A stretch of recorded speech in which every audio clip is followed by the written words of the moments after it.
We were out of our minds. I had a very good relationship with Jim Cook. And boy, what a surprise. Another relationship that just went like fireworks.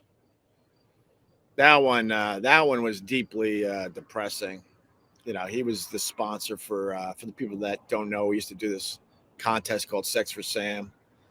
I think we did it 3 years in a row. Couples having sex all over New York. That makes sense, right? we were out of our minds. We were out of our minds. I say it this way. And a few people over the years said, why did you guys just go in so hard with those stunts? Because our regular show on a regular day was great. It was a great show. And then we would pump it up with these crazy shock jock events. And I can only speak for myself.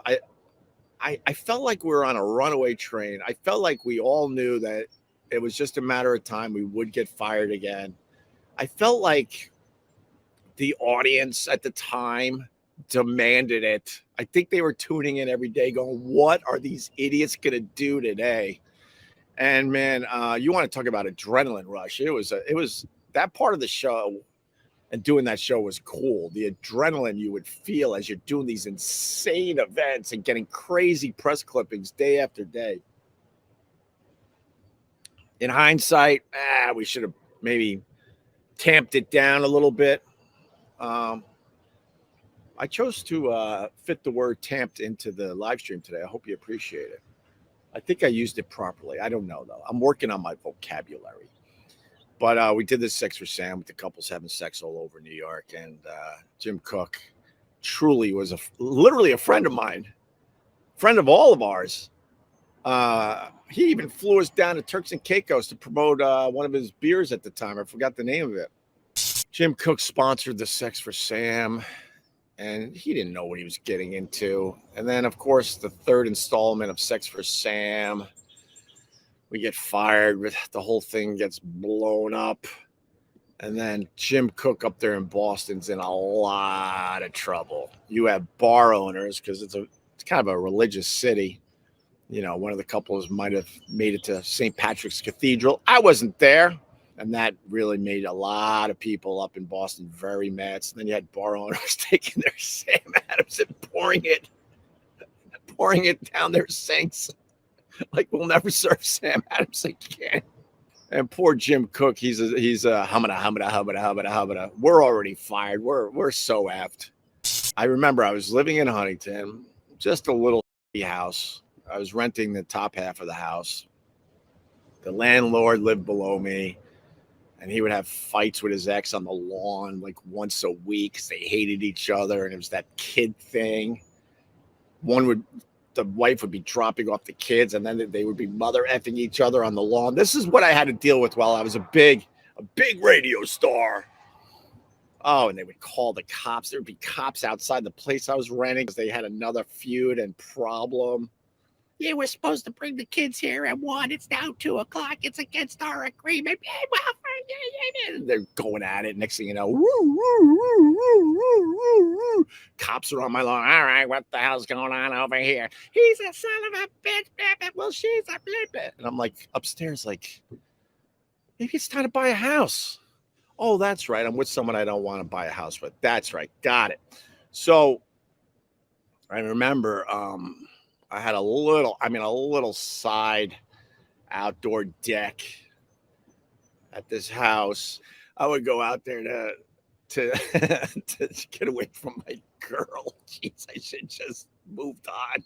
I'd sit out there for hours, and I'm sitting out there. I'm sitting up on like this, you know, and it drops down pretty good, and just chilling out, you know. Those were the days. It wasn't phone shit. You just had to chill out. Phone rings. It's Jim Cook. And he goes, I go, hey, Jim. I immediately said, I'm sorry for the problems you got up there in Boston, you know. He goes, this is an exact quote. You know I love you. but now I got to do some things. And then I think he said, okay, I got to go. And he hung up, and I never heard from him again, which is such a bummer because he really embraced the Opie and Anthony show. He was really, really cool. Always took care of us. I still think he's a great guy. So what was happening was he was in all sorts of trouble up there because of the Sex for Sam thing, and the bar owners pouring the beer down the sinks. So he, he more or less threw us under the bus a little bit to try to save his own ass. And I fully got it. I respected the guy for calling me up to basically say, look, I got to do what I got to do because I got a family. I know you don't have a family, so you don't give a crap. You can just go on the radio and say and do whatever you want because there's no consequences for you, but I got a family. I totally got it. And I never talked to him again. And I think I've said this over the years, but I was driving on the east side of Manhattan. I believe I was heading toward the 59th Street Bridge to come out to Long Island for whatever. I don't remember what. Doesn't matter. And I'm stuck in horrendous traffic, and I see Jim Cook walk in the sidewalk in a suit with obviously another executive. They're doing something in New York. And I was so excited. I was actually at a dead stop. I went, roll down my window, kids. What does roll down the window mean, Dad? You just push that button. Well, see, back in the never mind. And then I turned to shout out to Jim, and something hit me. I'm like, you know what? Just leave it alone. And then I went, sadly, I just went, as the window went back up, and I went on my way.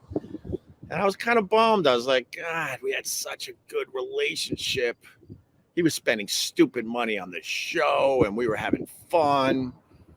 Literally picked us as one of the few shows to fly down to Turks and Caicos for a week on their dime.